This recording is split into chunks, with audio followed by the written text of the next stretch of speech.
Final result, মানে এরকম সারা অভূতপূর্ণ সারা, তোমার মানে তোমার ইনার ফিলিং কেমন লাগছে? হেমলকের কথা মনে পড়ছে, 2012-র কথা মনে পড়ছে, তখন আমি বলছি 2 films old, বাট যেভাবে মানুষ আনন্দ করে প্রত্যাবর্তনে সাড়া দিয়েছেন খুবই আশান্বিত লাগছে, এবং মনে হচ্ছে যে মানুষ সেই ভালোবাসাটা আবার ফেরত দেবে আমাদের। খুব ভালো লাগছে। আজকে আমার সঙ্গে অ্যাঞ্জেলিনা জড়িত থাকলে আরো ভালো লাগতো, কারণ ওনার জীবন থেকেই অনুপ্রাণিত ঘটনা, কিন্তু অ্যাঞ্জেলিনা আজকে আসতে পারেনি, কিন্তু আমরা এসেছি। আমার পছন্দের গান দুটো, একটা হলো ভালোবেসে বাসনা আর একটা সাত জন্মে পরিচয়। এই যে টেনশনের ব্যাপার নেই, পুরোনো বন্ধুর সাথে নতুন করে দেখা হচ্ছে, আনন্দ করার সাথে নতুন ভাবে দেখা হচ্ছে, সেটা সবসময় রিউনিয়ন, সবসময় আনন্দ।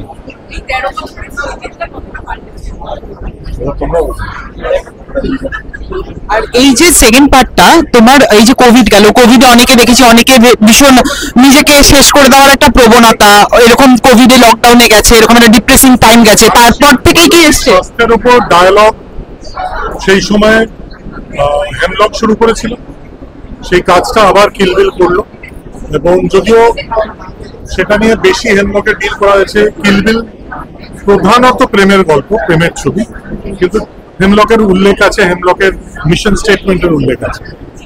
আর লাস্ট দর্শকদের যদি কিছু বলতে চাও?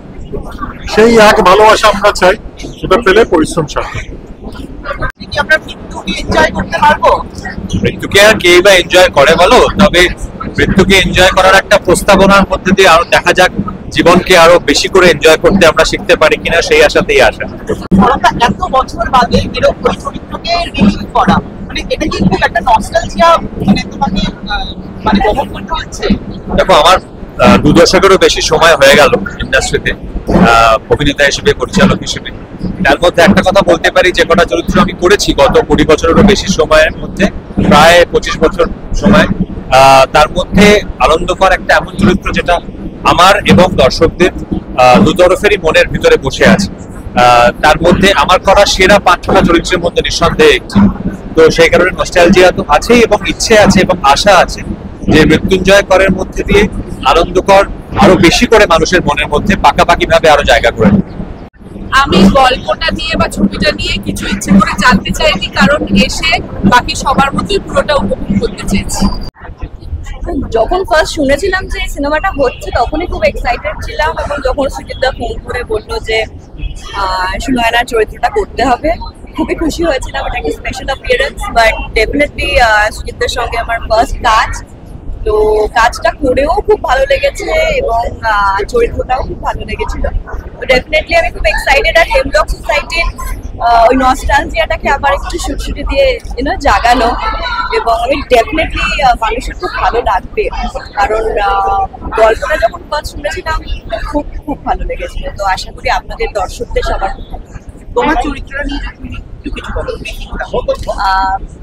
রিলিজ তো হচ্ছে, মানে তোমরা দেখে নিলেই বুঝতে পারবে, বাট হ্যাঁ খুবই একটু জটিল চরিত্র।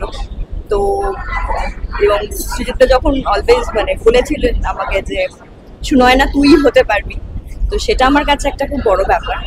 এবং শর্টগুলোর পরে যখন সুচিত্রা খুব ভালো ভালো বলতেন, সেটা তো আমার কাছে আরো একটা বড় পাওনা। তো overall experience was very good, এবং আশা করি মানে এবার দর্শকদের বলার অপেক্ষা দর্শকদের কেমন লেগেছে সেটা সব থেকে বেশি ইম্পর্টেন্ট। তুমি অনেক ডিরেক্টরদের সাথে কাজ করেছো, কিন্তু সৃজিতার সাথে এটা তোমার প্রথম কাজ, যদি আমি ভুল না হই।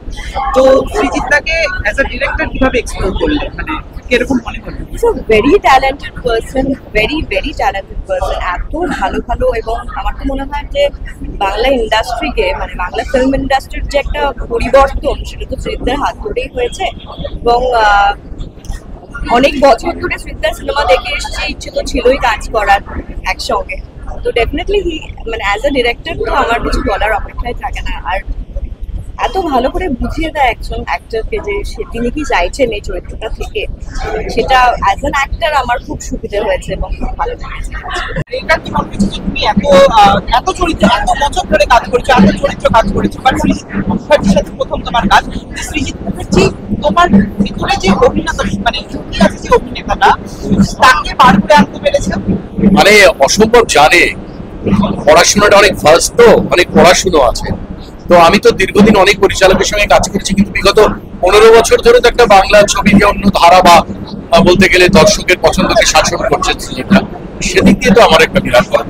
আরেকটা কোয়েশ্চেন যে সৃজিত মুখার্জির হাত ধরে, সৃজিত মুখার্জির অটোগ্রাফের হাত ধরে কিন্তু ওই টাইমে 2010-এ বাংলা সিনেমাতে মানে দর্শকরা আবার বলিউড হয়েছিল, অন্য ধরনের সিনেমা যাকে আমরা বলি বা সেমি কমার্শিয়াল সিনেমা যাকে বলি।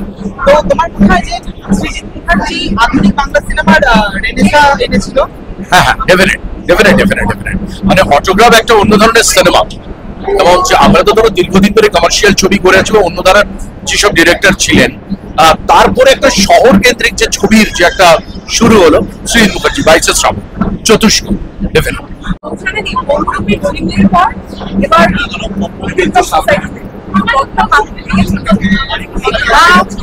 পুরোটাই ভেঙে ফেলেছি গো, ভেঙে পুরো হয়ে গেছি আমি।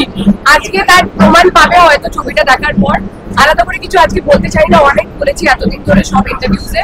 আজকে পরীক্ষার ফলাফল বেরোনোর দিন, ভেরি এক্সাইটেড। এখন পেটটা কিলবিল করছে, বুঝতে পারছো তো? বেশি কথা বলে কিলবিল সোসাইটি সিনেমাটাকে যদি একটা ওয়ার্ডে বলতে বলা হয়, simple, because hemlock society iconic কাল ছিল। আশা তো এটাই করবো যে কিলবিল টাইম। আর তুমি নিজেও সৃজিতের সাথে কাজ করছো, তো অ্যাজ আ ডিরেক্টর তোমার কিরকম মানে কিভাবে এক্সপ্লোর করছো সৃজিতকে?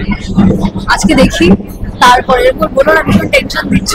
সবাই বলে যে চিন্তা খুব বকে ডকে নাকি, আমি আজকে একটা ইন্টারভিউ করলাম, আমি খুব টেনশনে আছি এবং চেষ্টা করবো যে ভীষণ রেডি হয়ে যেতে, যাতে না বকে। তোমরা তো স্ক্রিপ্ট পেয়ে গেছো, তো এখন থেকে প্রিপারেশন শুরু করে দিয়েছো? সব কিছু বলে দেবো না, এখনো 2 মাস বাকি আছে। আমি পেয়ে গেছি, ইয়েস। আমি এখনো সময় পাইনি খুব ভালো করে বসার, কারণ অলরেডি আমার তেজপাতার 3টে দিন বাকি আছে, ওটা শেষ করে দেন আমি পুরোটা